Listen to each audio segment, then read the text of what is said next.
Assalamualaikum warahmatullahi wabarakatuh. Waalaikumsalam warahmatullahi wabarakatuh. Baik Ibu, kami dari kampus Muhammadiyah Marabungo izin untuk mengobservasi dan wawancara kepada Ibu Fitri. Perkenalkan, nama saya Dewi Masiro dan teman saya Julia Rizky. Oke. Ini Ibu lagi yang perkenalan. Perkenalkan, nama saya Fitri Nurani. Saya wali kelas dari kelas 5 di SD 94 Marabungo.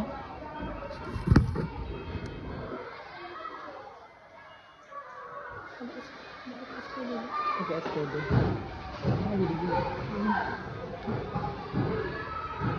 SPDGF. Enggak, belum. Saat ini udah minum.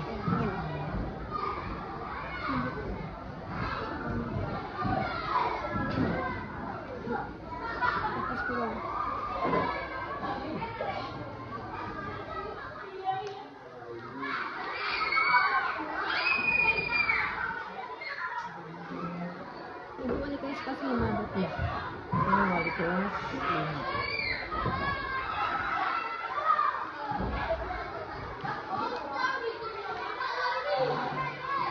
Buku-buku.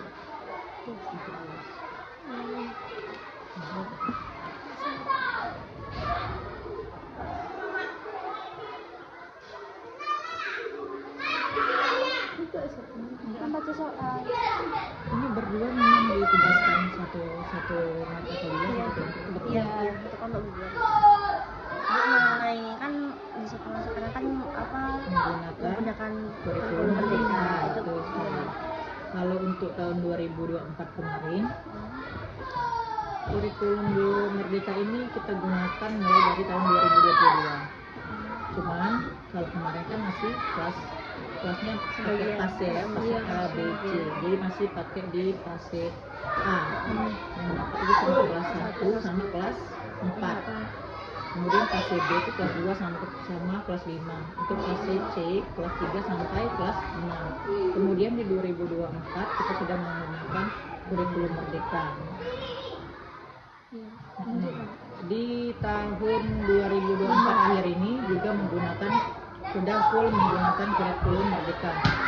Jadi dari kelas 1 sampai kelas 6 sudah full menggunakan kurikulum merdeka. Tidak ada lagi yang pakai kurikulum 13 ya, K13.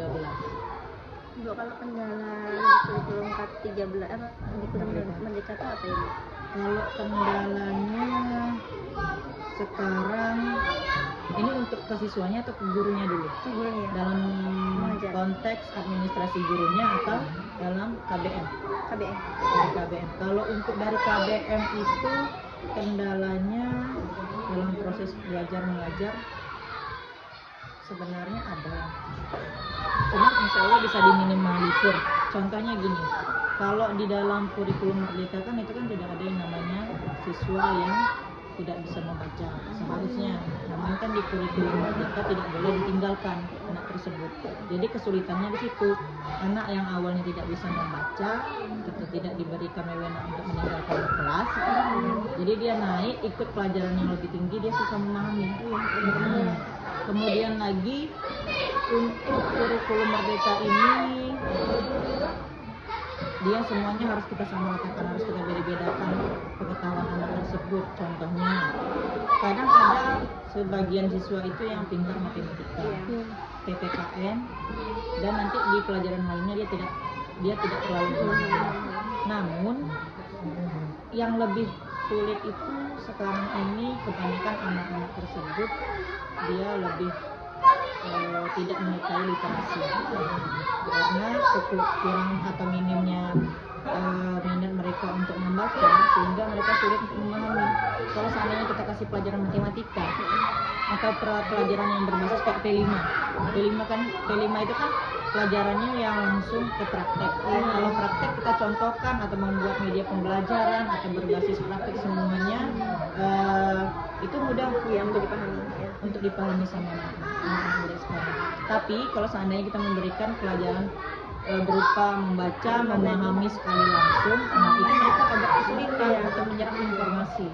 Itu kesulitan dari kurikulum mereka. Jadi anak-anak itu tidak terlalu berpikir kritis. Namun di sini enaknya untuk materi pembelajarannya tidak seperti kurikulum K13, karena di kurikulum Merdeka sekarang ini sudah terpecah, sudah satu-satu. Misalnya mata pelajaran matematika, PPKN, IKAS, bahasa Indonesia itu sudah jadi satu-satu sekarang. Nah di situ kita mudah membeda-bedakan, memisahkan nanti pelajaran ini kita runtun semuanya tuh. Kalau untuk K13 kemarin kan tidak tahu kita, semuanya dicampur adukan menjadi tema.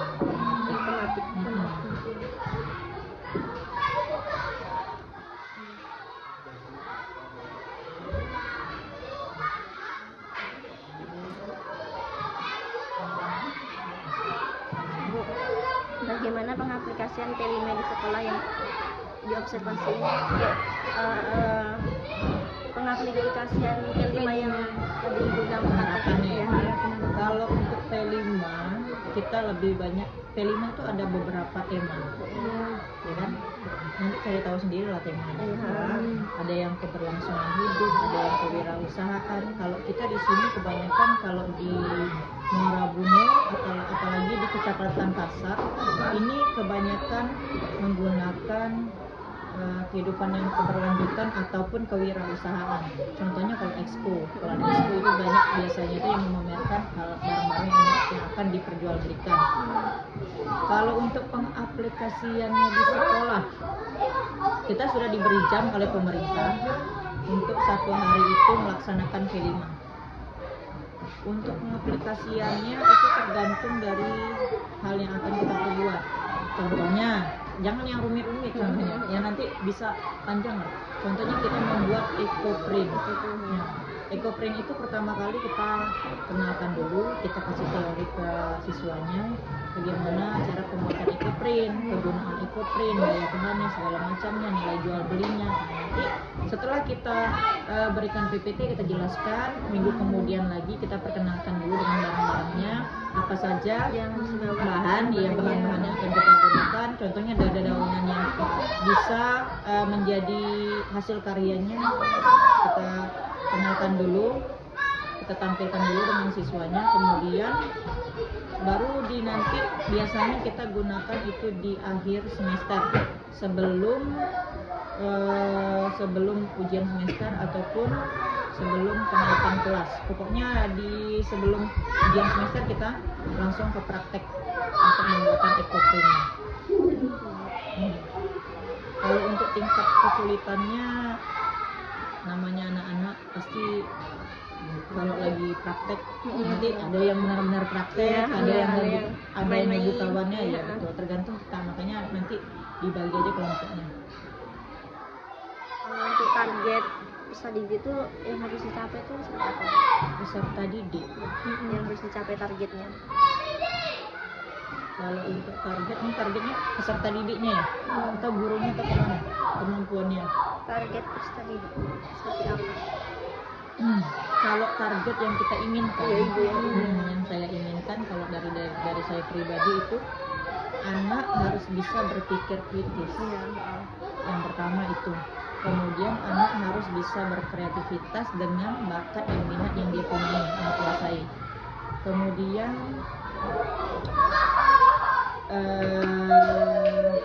bisa berakhlak yang pokoknya jangan sampai ilmunya bisa mengalahkan dari akhlaknya. Karena zaman sekarang itu kurang sekali. Karena apa, untuk tingkat anak SD aja itu sudah banyak pembulian, mulai dari bully secara verbal, perkataan, ngejek, sampai ke pembulian kekerasan fisik. 3 hal tadi itu yang pengen ibu dicapai dalam target pembelajarannya.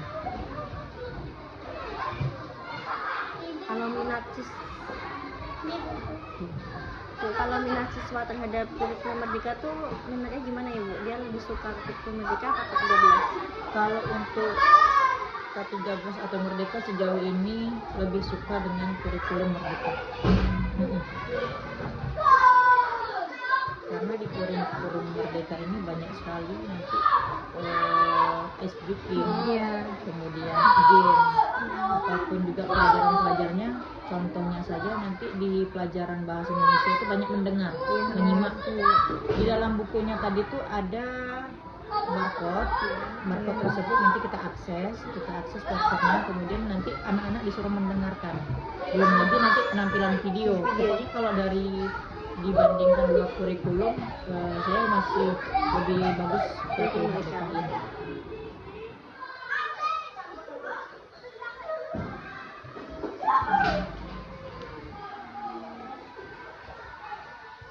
Kalau sarana dan prasarana sekolah. Sarana dan prasarana sekolah. Kalau di sini kita sudah pernah dapat bantuan Chromebook. Jadi untuk IT kita alhamdulillah memadai. Hanya saja kalau untuk saran saya, di sini sudah punya infocus, speaker, kemudian layarnya ada, wifi tersedia, semuanya ada.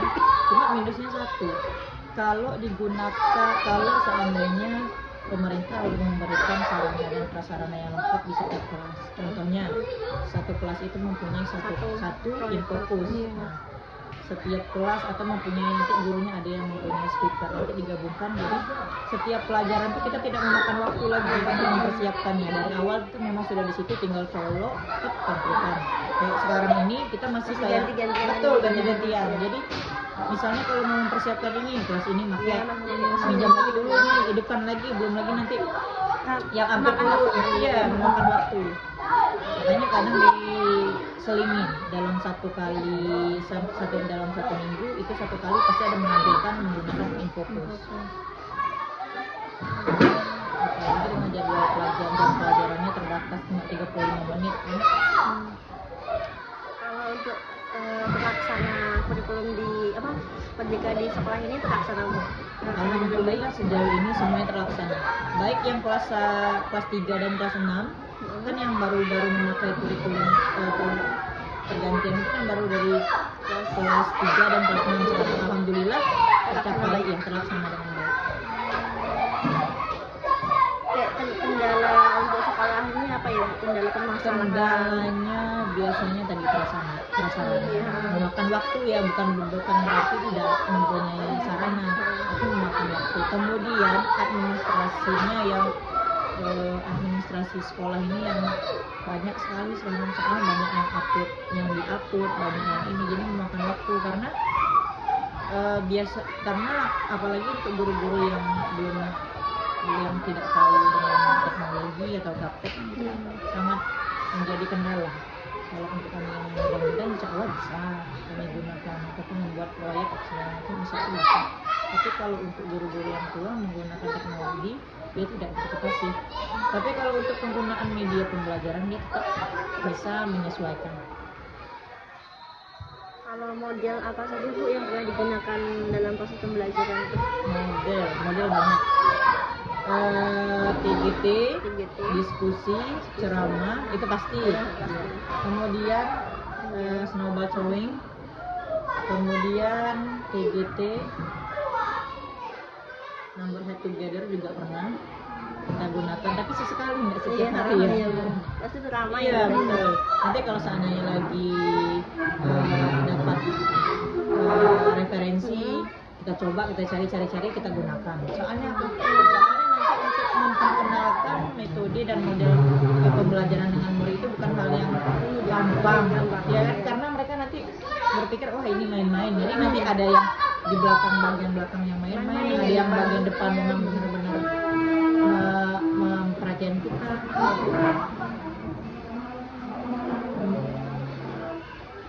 Bu, pernah nggak Bu kendala, kan kalau di rumah kan sering banjir apalagi di bagian sebelah sini.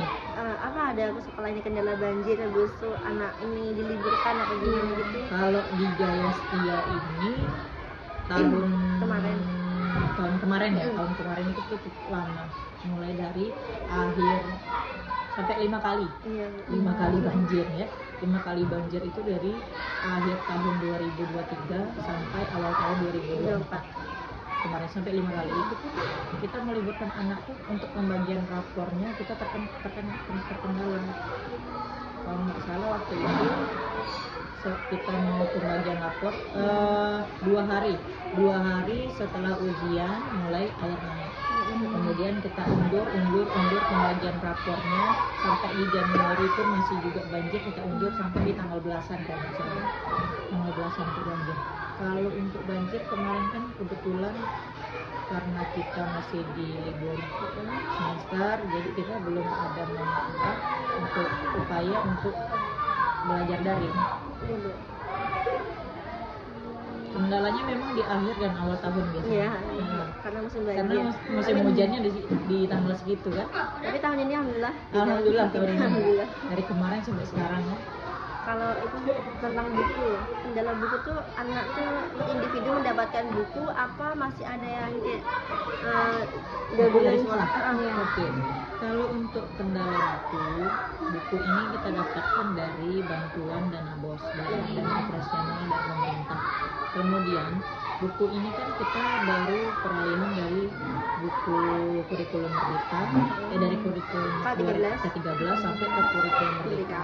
Kita guyur karena kemarin kan yang dapat merdeka ini dari kelas 1 sampai kelas 4 dulu. Kemudian diterapkannya dari kelas 1 kita guyur buku membeli buku kelas 1 dan kelas 4. Itu kalau untuk sekarang ini belum yang bisa dibagikan satu murid satu, dipinjamkan ya, bukan dipinjamkan satu murid satu itu yang baru lengkapnya di kelas 1 kelas 4 karena mereka yang awalnya.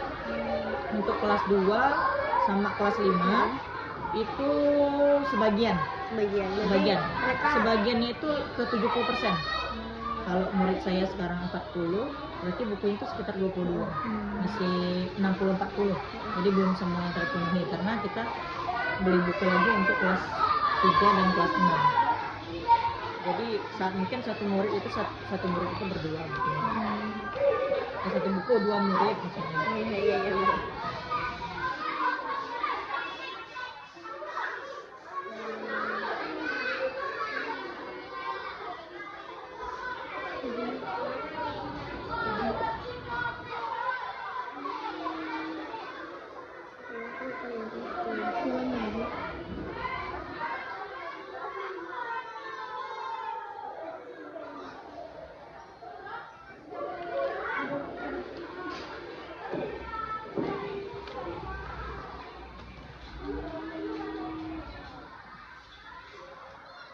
Ini kalau dibikin kamera benar jelas daripada rekaman.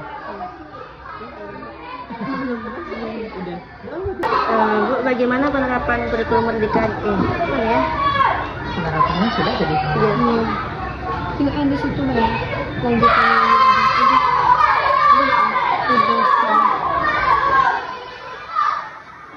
Evaluasi asesmen, Bu. Iya. Asesmen. Oh, ANBK ya? Iya. Alhamdulillah kita mendapat peringkat bagus kemarin tahun 2024 di kelas 5 ini, semester 1 kemarin. Tapi yang minusnya tadi yang saya bilang literasi. Kalau untuk numerasi di asesmen ini kan ada asesmen untuk numerasi, literasi dan perilaku. Jadi kalau untuk numerasi alhamdulillah kita mencapai tingkat sesuai ekspektasi. Kalau untuk literasinya masih kurang, masih 70%. Kalau untuk perilakunya alhamdulillah sudah bagus. Untuk fasilitas yang ada di dalam ruangan kelas apa sih, Bu? Pasti ada info pesan nggak semuanya, cuma satu. Fasilitas yang pertama yang harus benar-benar ada itu kursi, meja, kemudian papan tulis, spidol, buku. Itu yang memang pokoknya. Tapi kalau yang lainnya alhamdulillah kita memadai, walaupun memang harus pinjam menginjamnya. Untuk di sekolah ini alhamdulillah cukup memadai kalau di rumah.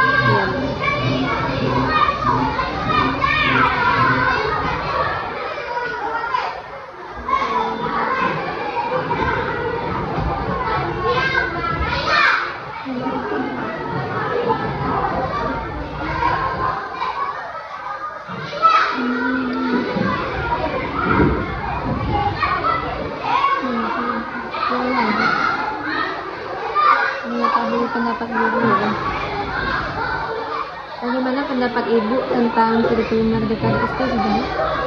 Juga. Apa lagi? Nanti ini dibikin laporan. Iya. Ini kan perlu tanda tangan. Ini kalau tanda tangan kan kasih lagi. Iya. Gimana? Ibu tuh ada jelasin apa ya kalau Juga seminggu yang lalu ini pernah. 2 minggu yang lalu. Bu, bagaimana cara menghadapi sesuatu yang kita sudah menjelaskan ya, kadang kurang paham Ibu, habis itu kita ulangi lagi, tapi mereka juga belum paham, tapi cuman 1-2 orang kan, Bu, kan itu kan wajar. Jadi gimana Bu cara menanggapi siswa yang kayak gitu? Menanggapi setelah saya dan rekan-rekan sejawat, kadang-kadang kan kita kalau lagi jajak keluar main dari kantor tuh cerita kalau anak si ini tuh, kadang kita sudah berusaha tuh ngomong di depan, buka halaman sini itu sebagian sudah membuka, sebagian halaman berapa Bu? Dikasih tuh. Kemudian kalau untuk kita sudah menjelaskan misalnya sekarang ya, pembelajaran pendidikan kewarganegaraan, pembelajarannya materinya adalah keragaman yang ada di Indonesia. Kemarin pun sudah kita jelaskan ke anak tersebut. Hari ini kita tanyain lagi. Lupa. Nah, jadi memang kalau seandainya kita pengen anak tersebut bisa paham, kuncinya kita yang mengemas pembelajaran atau materi tersebut itu supaya lebih kecil lagi dan lebih dipahami anak tersebut. Contohnya tadi menggunakan fokus atau kita merangkum tadi. PPT itu sangat-sangat berpengaruh nih dalam pembelajaran yang ada di sekolah. Karena apa? Dari sepanjang itu kita orang dewasa aja malas membaca, apalagi anak-anak kan. Apalagi mencari pemahaman jawaban dari soal yang mau dijawab nih tersebut tadi itu. Karena Ibu sudah menjelaskan karena pembelajaran apa pengertian dari keragaman. Padahal ketika kita memulai pembelajaran kan keragaman adalah masih bertanya mereka, Bu, keragaman ini nyarinya di mana gitu. Tapi memang harus kalau untuk anak SD ini pembelajaran memahami atau literasinya memang harus diulang-ulang terus sampai, dan kita harus mengecilkan materinya. Kalau materinya panjang kita cari bikin glosarium rangkuman, misalnya kayak Indonesia itu dia terletak di mana, di antara benua apa, langsung kita bikin kecil-kecil, nanti mereka kita ulang lagi, sudah kita catatkan, kita ulang lagi, nanti baru kasih tulis tadi yang bisa bikin anak itu ingat, tapi sebagian nggak semuanya juga pun. Ibu kan ada kayak kendala anak tuh kayak sering nggak masuk sekolah, habis itu kayak malas belajar, habis itu karena pengaruh gurunya atau metodenya, apa pengaruh orang tua, masalah di rumah. Ibu ada nemuin nggak di sekolah anak murid? Kalau sejauh ini saya punya murid satu, dari awal dia naik kelas 5 sampai sekarang semester 2 belum pernah masuk sama sekali. Saya sudah datangi ke rumahnya, mamanya pun sudah nemui saya, sudah kemarin datang ke sekolah, tapi sampai hari ini pun di rumah tidak. Contohnya apa? Biasanya kalau anak-anak yang punya masalah malas masuk sekolah itu dari keluarga. Biasanya itu dari rumah. Iya. Dari rumah. Atau apalagi anak-anak yang kalau seandainya caper sama guru, sering berkelahi, itu pun juga alasannya dari rumah. Ketika kemarin kan siswa kami banyak tuh yang masuk kantor, saya temuin apa masalahnya. Ternyata pas sudah ditemui sama masalah,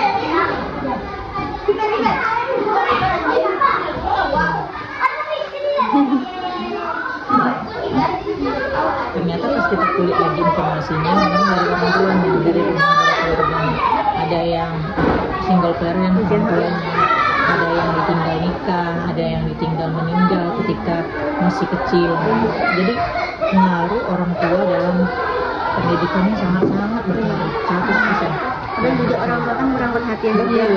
Kalau anaknya sudah kenyang dari rumah, otomatis anaknya di sini memang fokus untuk belajar, nggak mencari perhatian ataupun mengganggu kawan-kawannya yang lain. Kebanyakan dari seperti itu. Berarti dukungan orang tua itu sangat penting. Sangat penting. Terutama orang tua. Betul. Karena memang pendidikan itu bukan cuma di sekolah yang didapatkan. Kadang di sini kan banyak anak-anak itu kalau di depan kita dia baik, tapi pas di belakang tuh mencarut-carut dia kotor. Itu kan yang didapatkan dari lingkungan ya, dari peran orang tua juga yang tidak selektif. Kadang-kadang sudah dikasih HP biar anaknya anteng di rumah kan, dikiranya anaknya belajar padahal anaknya main game, nanti omongannya kasar-kasar. Iya Bu. Tapi Bu, orang tua itu kan datang ke sekolah. Itu mereka menjelaskan gimana Ibu? Kayak kenapa anak saya apa namanya? Ada masalah di sekolah apa emang ada masalah di rumah tuh orang tuanya gimana Bu cara menjelaskannya? Kalau Orang tuanya saya kan datang ke sini yang Ibu bilang tadi. kalau yang dipanggil kalau sebagian untuk orang tua yang anaknya dipanggil, nanti kita jelaskan dulu. Anak ini Bu, anak ini kayak gini. Nanti biasanya orang tuanya yang langsung sharing bagaimana perilaku dan kebiasaan anaknya. Baru kita temukan ini sebenarnya orang tuanya banyak nih. Kalau sudah ketemu, nanti dia bilang sebenarnya saya tuh Bu sudah nyerah. Dibilang kayak gitu kan, sudah ini di rumah tuh sudah ini. Kebanyakan mereka tuh kayak menyerahkan semuanya pendidikan itu ke guru. Pendidikan akhlak, perilaku, kemudian tindakan, aksi mereka, pengetahuan mereka tuh semuanya ke sekolah. Mereka nggak tahu, memang benar-benar nggak tahu seandainya kalau pendidikan yang utama itu dari orang tua dari jadi memang benar-benar anak itu dilepas. Yang penting kau sudah di sekolah kan sudah gitu. Nggak ada kewajiban dan tanggung jawab yang lain dari orang tuanya. Tapi nggak semua orang tua kayak gitu. Iya.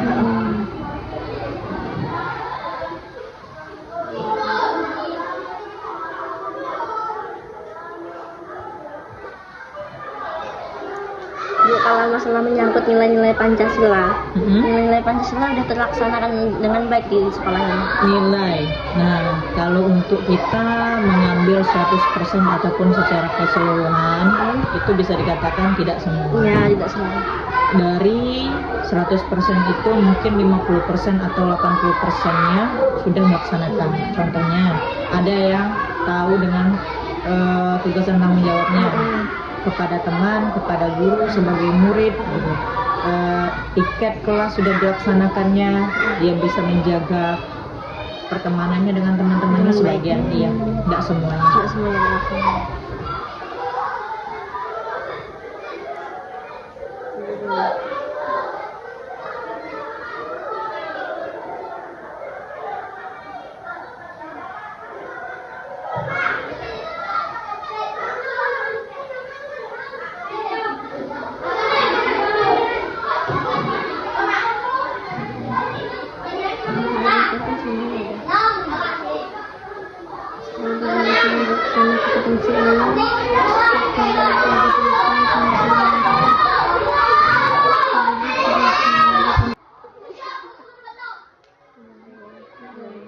Itu nanti dikembangkan aja, dikembangkan, nanti banyak jadinya tuh. Di karena biasanya kalau dalam PGSD ini banyak mengarang bebas nih. Kalau siswa di sekolah itu berapa siswa di jumlahnya?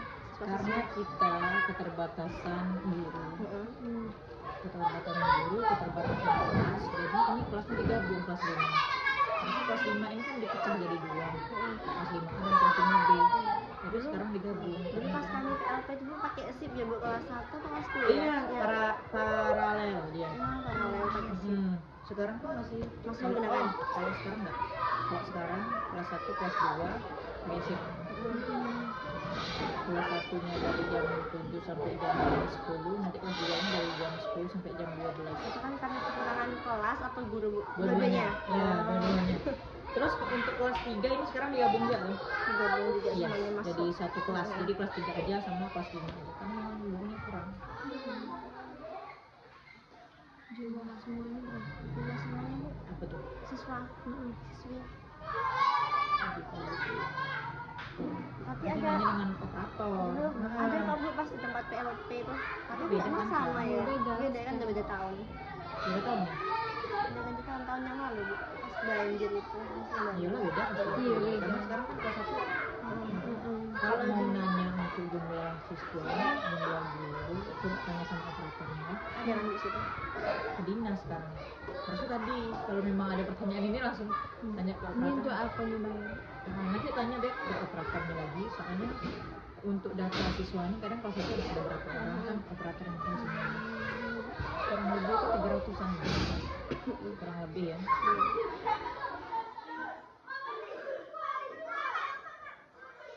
Bunga burunya Bu? Iya sama sih.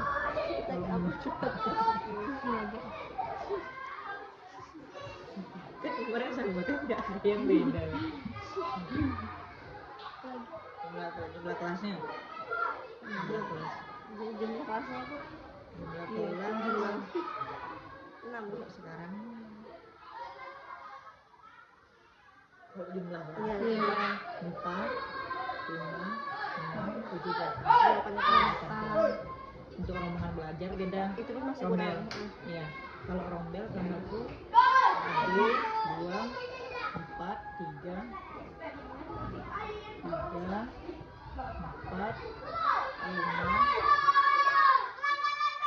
10.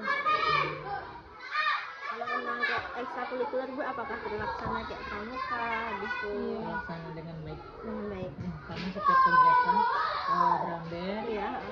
pramuka, dan lain-lainnya, FOBSN atau segala macamnya kita berusaha melaksanakannya dengan baik. Karena memang penundanya ada juga. Kalau untuk pramuka kita mempunyai tenda, dan pramuka lainnya. Kemarin kita dapat 3 juara nih, pramuka yang di Kuarcap, ya, untuk tingkat SD. Itu Bu yang melatih guru dari sini apa ada pelatih Ada tersendiri? pelatih. Guru di sini menjadi pembimbing, kemudian pelatihnya memang tetap ada pelatih khususnya. Drum band juga pun ada.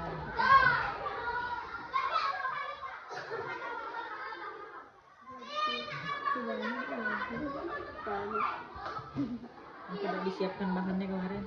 Mendadak Bu, Ibu tuh baru ngasih kemarin. Kan kami kuliah kan masih sore. Berarti ini per dosen ya, bukan dari sekolah, bukan dari Unmuban langsung. Berdosen. Ini juga individu Bu. Iya betul. Iya. Nah, Kak Raika,